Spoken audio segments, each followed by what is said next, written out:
যুক্তরাষ্ট্র ইসরায়েলের যৌথ বিমান হামলায় ইরানের সর্বোচ্চ ধর্মীয় নেতা আয়াতুল্লাহ আলী খামেনির মৃত্যুর পর ইসলামী প্রজাতন্ত্রের সর্বোচ্চ নেতৃত্বের বড় ধরনের শূন্যতা তৈরি হয়েছে।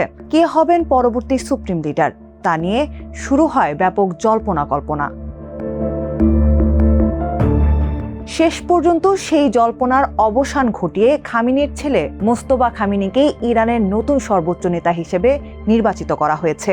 4 মার্চ কাতার ভিত্তিক সংবাদ মাধ্যম আল জাজিরার এক প্রতিবেদনে এই তথ্য জানানো হয়।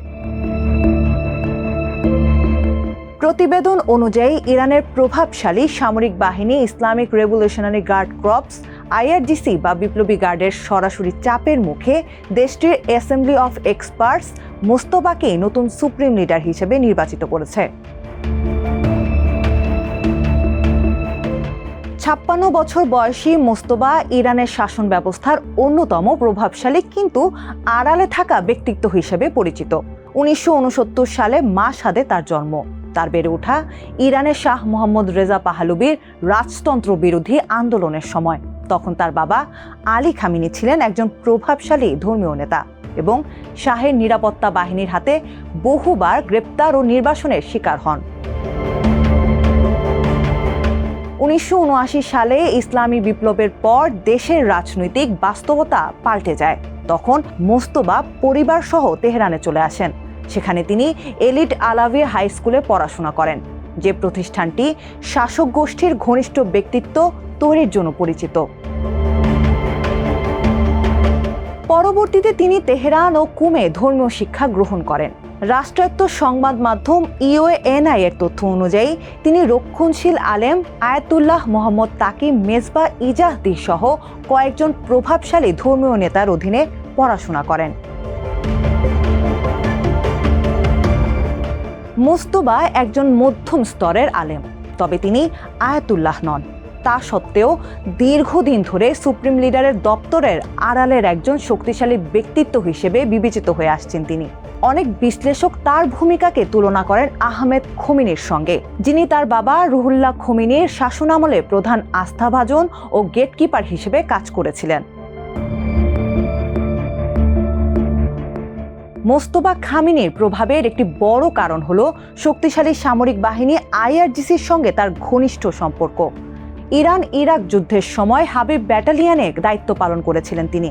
সেই সময় গোয়েন্দা ও নিরাপত্তা বাহিনীর অনেক কর্মকর্তার সঙ্গে সম্পর্ক গড়ে তোলেন মোস্তফা।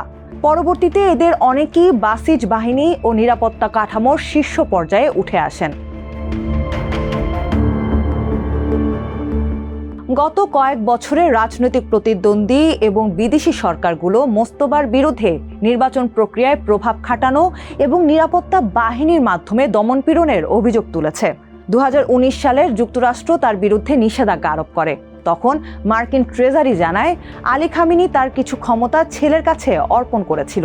নির্বাচিত কোনো পদে না থাকলেও মোস্তফা অনেক ক্ষেত্রে তার বাবার আনুষ্ঠানিক প্রতিনিধি হিসেবে কাজ করতেন।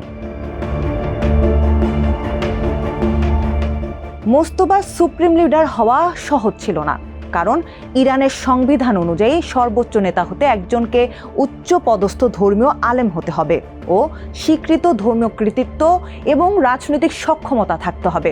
কিন্তু মোস্তফা এখনও আয়াতুল্লাহ নন। তাছাড়া যে রাষ্ট্রটি রাজতন্ত্র উৎখাত করে প্রতিষ্ঠিত হয়েছিল, সেখানে বাবা থেকে ছেলের হাতে ক্ষমতায় যাওয়া অত্যন্ত সংবেদনশীল বিষয়। তবুও অনেক বিশ্লেষক মনে করেন আইআরজিসি ও নিরাপত্তা প্রতিষ্ঠানের ভেতর তার শক্ত অবস্থানই শেষ পর্যন্ত প্রার্থিতাকে শক্তিশালী করেছে। প্রভাবশালী গোষ্ঠীগুলো তার পক্ষে একত্রিত হওয়ায় এই সিদ্ধান্ত বাস্তবায়ন সহজ হয়েছে। এমনকি সাম্প্রতিক বছরগুলোতে তার ধর্মীয় মর্যাদা বাড়াতে অনানুষ্ঠানিক প্রচারণাও চালানো হয়েছে বলে বিভিন্ন মহলে আলোচনা রয়েছে, যদিও আলেম সমাজের একটি অংশ এই বিষয়ে সতর্ক অবস্থান নিয়েছে।